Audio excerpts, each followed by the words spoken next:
లక్ష్మీదేవిని సరస్వతీదేవిని ఆరాధిస్తే ఏమవుతుంది? సరస్వతీదేవిని ఆరాధిస్తే ఆటోమేటిక్గా లక్ష్మీదేవి వెనుక వస్తుంది. అయితే లక్ష్మీదేవిని ఆరాధిస్తే సరస్వతీదేవి రాదు. సరస్వతీదేవిని ఆరాధించే వాళ్ళ ఇంట్లో ప్రశాంతత ఉంటుంది. ఇది ఎలా చెప్పొచ్చు అంటే, మనం పూజించే మన గురుస్థానంలో పెట్టుకునే ఇంట్లో పూజ గదిలో ఆదిశంకరాచార్యులు, రమణ మహర్షి, శ్రీరామకృష్ణ పరమహంస వీళ్ళంతా, ఇంకా జగద్గురువులు రామానుజాచార్య కావచ్చు, వీళ్ళంతా సరస్వతీదేవిని ఆరాధించరు కాబట్టి వాళ్ళ శక్తి ద్వారా మనం ఈరోజు ఆనందంగా ఉండగలుగుతున్నాం.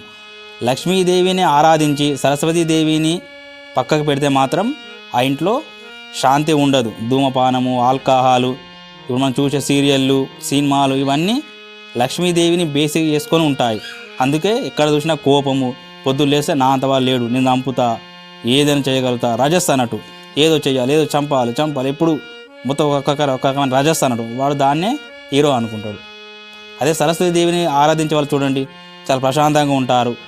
వాళ్ళని చూస్తే ఆనందం అనిపిస్తుంది. వాళ్ళు ఎప్పుడు ఇతరులకు ఉపకారం చేసే విధంగా ఉంటారు. సో సరస్వతీదేవిని ఆరాధిస్తేనే లక్ష్మీదేవి ఉంటుంది.